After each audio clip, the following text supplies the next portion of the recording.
Bismillahirrahmanirrahim. Assalamualaikum warahmatullahi wabarakatuh. Alhamdulillah, bagaimana kabarnya hari ini? Semoga selalu sehat walafiat dan semoga selalu dalam lindungan Allah Subhanahu wa taala. Amin. Baik, alhamdulillah pada pertemuan kali ini kita akan melanjutkan materi kita. Sebelumnya kita sudah mempelajari tentang hardware, tentang perangkat keras. Nah, yang belum menyaksikan atau barangkali lupa, nah, sebelum itu bisa dicek dulu di video sebelumnya ya. Bisa cek di pojok kanan atas. Oke, baik. Kita akan langsung saja masuk ke materi kita. Nah, apa sih yang akan kita pelajari hari ini? Nah, hari ini kita akan belajar tentang suatu materi yang cukup menarik. Apa itu? Nah, di pertemuan ketiga kita akan belajar tentang perangkat lunak. Nah, kemarin udah perangkat keras, sekarang perangkat lunak. Apa bedanya? Nah, oke. Nah, tujuan kita pada pembelajaran kali ini adalah peserta didik melalui sajian video dapat mengetahui tentang perangkat lunak. Nah, apa sih itu definisi perangkat lunak, kemudian jenis-jenisnya dan fungsi-fungsinya apa-apa aja. Oke, kita langsung saja ya. Nah, kita mulai dari definisi terlebih dahulu. Nah, definisi dari software. Apa sih itu software? Nah, software itu adalah kumpulan beberapa perintah yang dieksekusi oleh mesin komputer dalam menjalankan pekerjaannya. Nah, jadi dimaksud dengan software ini adalah kumpulan beberapa perintah. Nah, perintahnya seperti apa, Pak? Nah, perintahnya itu berupa kode atau script. Nah, jadi ketika ingin kalian membuat sebuah program, kalian harus paham tentang bahasa pemrograman. Nah, kalau kalian sudah bisa bahasa pemrograman, maka kalian akan bisa membuat perintah. Nah, kumpulan dari perintah-perintah itu atau kumpulan dari teks-teks itu akan disatukan, maka akan terciptalah aplikasi atau software. Nah, kemudian, Pak, apa sih bedanya software dengan hardware? Nah, kalau hardware itu bisa dilihat dan bisa disentuh. Kalau software, nah itu bisa dilihat tapi tidak bisa disentuh. Oke, kita lihat ya. Contohnya apa aja. Nah, ini contoh software. Nah, sudah saya sebutkan tadi. Nah, jadi software itu merupakan baris perintah ya, atau kode-kode. Nah, kodenya seperti ini. Ini pakai menggunakan bahasa Kotlin. Nah, kemudian dari script ini, kumpulan perintah ini akhirnya disatukan dan jadilah sebuah program. Nah, apa-apa aja programnya tuh? Nah, di sini ada beberapa program ya yang mungkin sudah tidak asing. Ada PowerPoint, ada Word, ada Skype, ada Adobe, ada Excel, ada Music Player, Photoshop, dan yang laki-laki mungkin ini tahu ini lambang apa, icon apa? Ya, ini icon Dota. Nah, yang suka main game pasti tahu nih. Oke, nah itu contoh dari software. Nah, kita lanjutkan.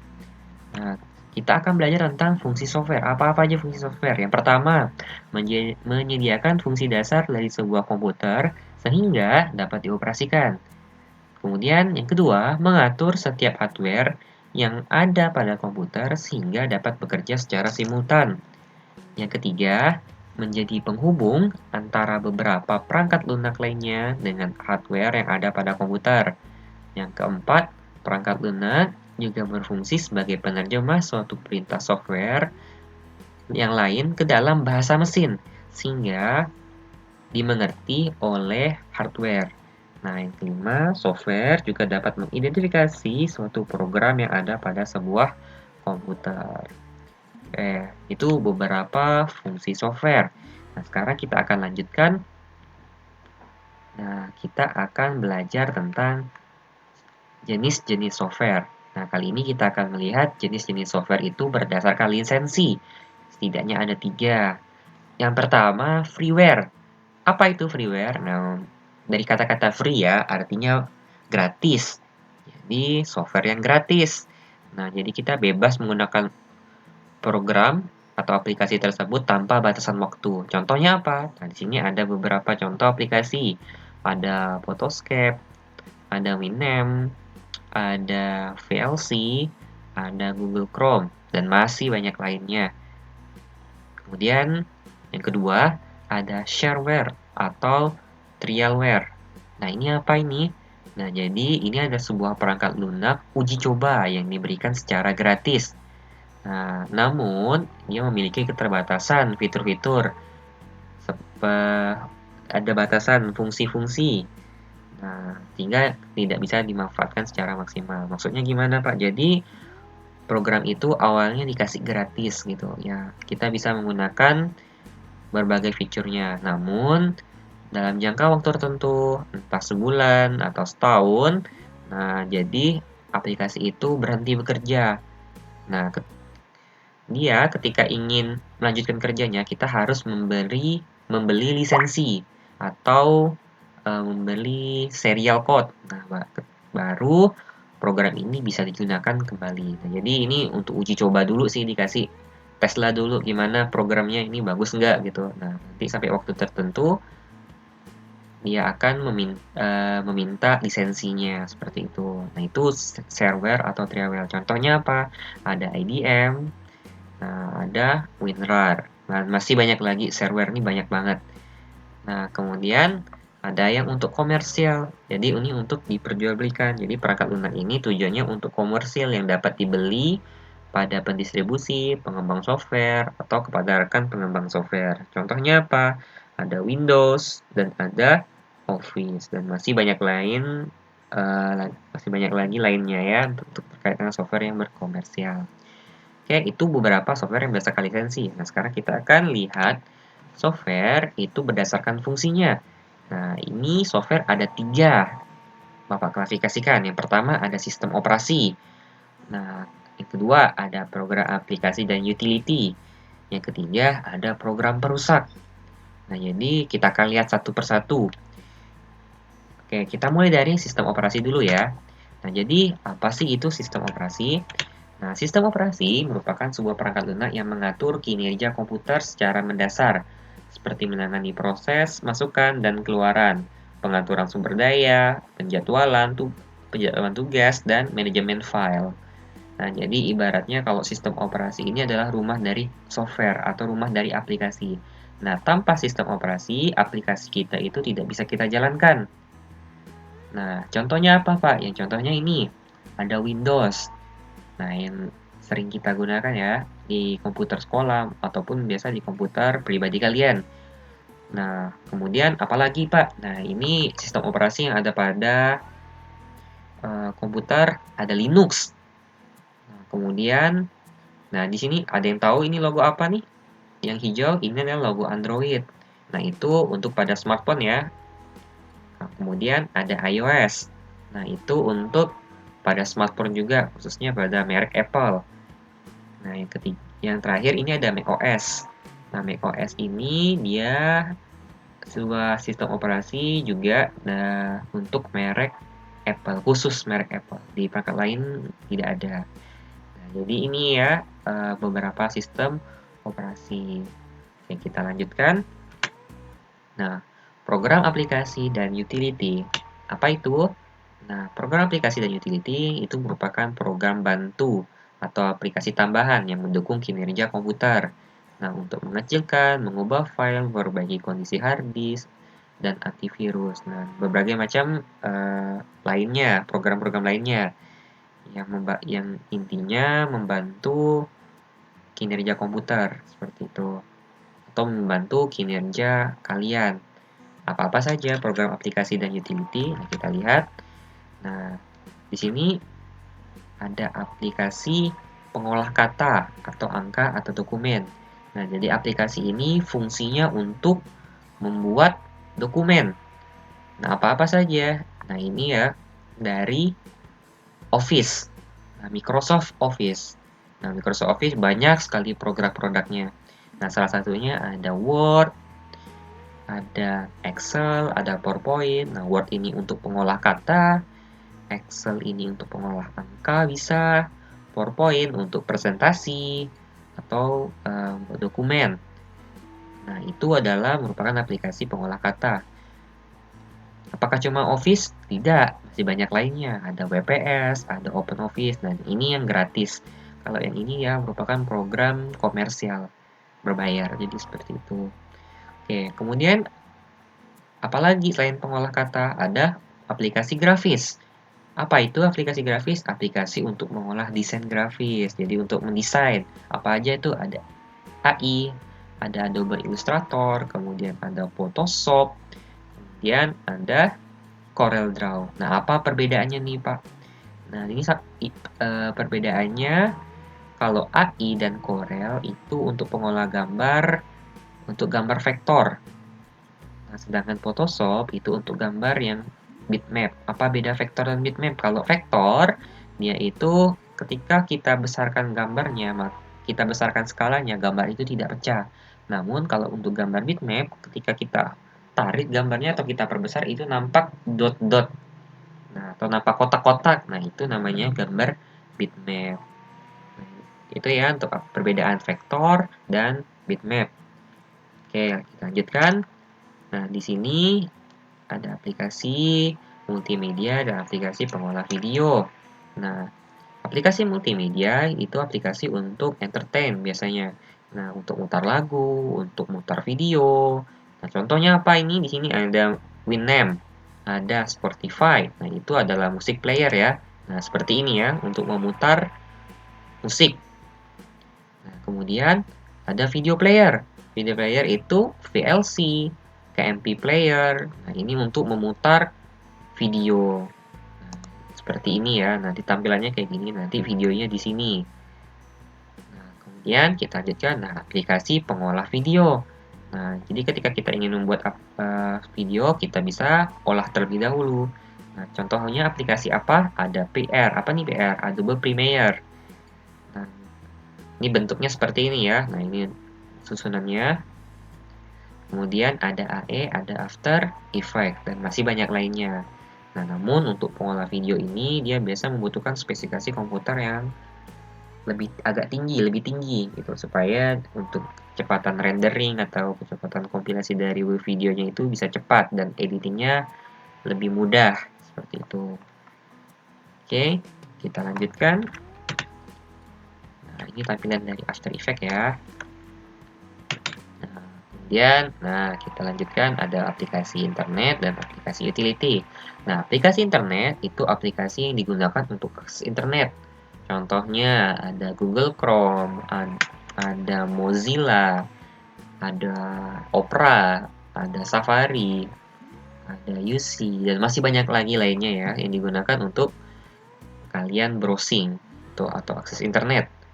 Nah, kemudian ada aplikasi utility. Apa tuh utility? Nah, utility ini adalah aplikasi yang digunakan untuk membantu kinerja Windows atau membantu kinerja sistem operasi. Contohnya ada CC Cleaner, ada TuneUp Utility. Jadi dia membantu nih kalau CC Cleaner, dia membantu membersihkan file-file yang tidak penting atau file sampah. Nah, dia membantu membersihkannya. Atau kalau ada kerusakan di OS, atau kerusakan pada registry, dia akan membantu untuk membersihkannya. Sama juga TuneUp juga sama fungsinya. Nah, oke. Nah, kita lanjutkan. Nah, ada aplikasi antivirus dan ada aplikasi game. Nah, aplikasi antivirus aplikasi yang digunakan untuk sebagai pertahanan terhadap virus-virus atau malware. Nah, apa aja? Nah, ini ada Smadaf, ada Avast, ada Windows Defender. Nah, jadi kalau kalian menginstal antivirus, sarankan hanya maksimal 2 saja, jangan sampai lebih. Kalau misalnya lebih, akibatnya antivirus ini akan saling berantem. Jadi akan saling mendeteksi, oh ini ternyata kamu virus, padahal dia antivirus juga kayak gitu. Makanya bisa menyebabkan komputer itu menjadi hang. Nah, jadi disarankan hanya maksimal 2 saja kalian menggunakan antivirus. Kemudian, aplikasi game. Nah, aplikasi ini untuk entertain juga ya, untuk kalian bermain game. Apa aja tuh? Nah, ini cowok-cowok pasti tahu semua logo-logo di sini nih. Ini ada CS:GO, ada Dota 2, ada LOL, dan masih banyak lagi lainnya. Game-game yang masih banyak ya, game-game yang mungkin tidak bisa Bapak sebutkan di sini. Oke, itu beberapa aplikasi. Nah, sekarang kita akan lanjutkan. Nah, aplikasi perusak atau disebut sebagai malware. Nah, malware ini merupakan singkatan ya dari malicious software. Nah, jadi apa sih malware ini? Nah, aplikasi malware ini merupakan suatu program komputer yang diciptakan dengan maksud tujuan untuk mencari kelemahan software atau membuat kerusakan pada komputer kita. Nah, di sini Bapak akan jelaskan ada beberapa jenis aplikasi perusak. Nah, setidaknya ada 6 yang sudah Bapak klasifikasikan. Nah, di sini ada virus, ada worm, ada trojan, dan ada spyware, ada adware, dan ada ransomware. Kita lihat satu-satu ya. Pertama ada virus. Virus itu apa? Nah, virus itu merupakan sebuah program yang memiliki kemampuan untuk menggandakan diri. Nah, jadi dia bisa memperbanyak diri, kemudian memanipulasi data kita, menginfeksi, serta mengubah dan merusak program lain. Nah, jadi virus ini berbahaya ya.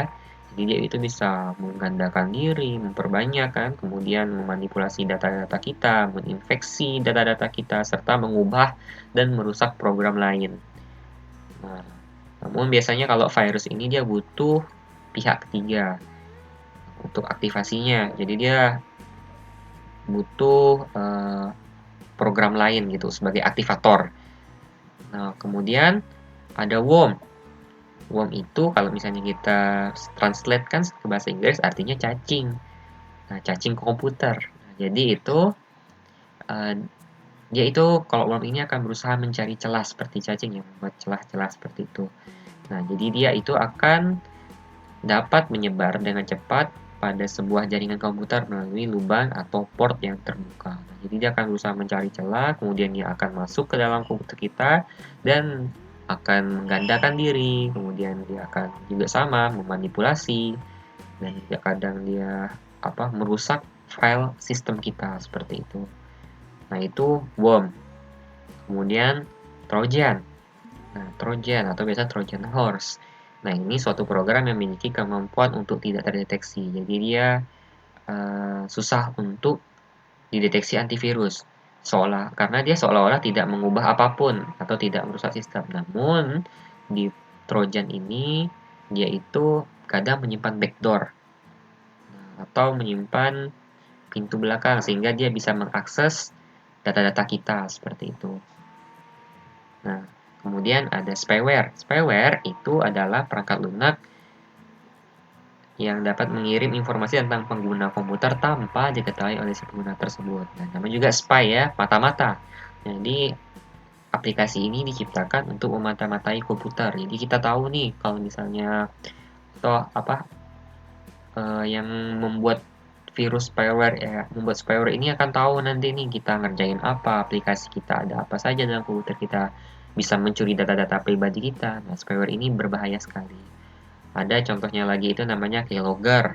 Nah, keylogger itu juga sama mirip seperti spyware. Jadi dia itu akan merekam apa yang kita ketik gitu. Misalnya kita ketik password, kita ketik email, maka dia akan menyimpan apa yang kita ketik dan mengirimkannya kepada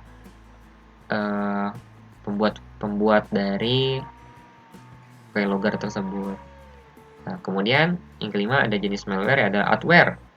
Adware ini adalah merupakan program yang menampilkan iklan berupa banner atau top up pada komputer. Jadi sebenarnya adware ini tidak berbahaya ya, tapi dia itu sangat mengganggu sekali, annoying. Nah, jadi ketika kita misalnya kalian lagi iseng buka aplikasi, tiba-tiba ada iklan yang tidak mau kita lihat tuh tiba-tiba keluar iklan. Nah, misalnya kalian lagi browsing, tiba-tiba itu keluar iklan secara tiba-tiba. Nah, itu juga termasuk dari adware ya. Jadi dia menempatkan iklan-iklan yang cukup mengganggu kenyamanan kita dalam menggunakan komputer. Nah, yang terakhir ini ada ransomware. Nah, ransomware ini lagi hits-hitsnya sekarang nih. Nah, jadi dia itu apa? Jadi itu dia jenis malware yang menuntut tebusan atau finansial dari korban dengan cara mengancam dan mempublikasikan, menghapus, atau menahan akses ke data pribadi yang penting. Nah, jadi ransomware ini dia seperti menyandra data-data kita. Jadi kalau misalnya ada komputer yang terkena ransomware, maka data-data kita itu akan terenkripsi. Nah, jadi tidak bisa kita buka. Nah, kalau kita ingin buka aplikasi kita, maka kita harus masukkan password. Nah, jadi password itu seperti file kita itu ditahan seperti itu. Nah, jadi untuk mendapatkan passwordnya kita harus bayar. Nah, kalau kita tidak bayar maka file kita tidak selamat. Nah, itu ransomware. Nah, sekarang banyak ya, dan kalian hati-hati dalam menggunakan atau mengakses internet, menggunakan komputer kalian. Jangan sampai kalian mengklik macam-macam atau membuka macam-macam sehingga virus-virus atau malware ini bisa masuk ke laptop kalian atau ke komputer kalian. Nah, oke. Nah, mungkin itu saja terlebih dahulu pelajaran kita hari ini terkait tentang software. Nah, kalau ada yang ingin tanyakan, bisa tanyakan di kolom komentar atau bisa kita diskusikan melalui grup WA dan e-learning. Oke, jangan lupa pesan Bapak untuk selalu jaga kesehatan, cuci tangan, menggunakan masker, dan makan makanan yang sehat. Oke, Bapak akhiri untuk pertemuan kita kali ini. Terima kasih. Assalamualaikum warahmatullahi wabarakatuh.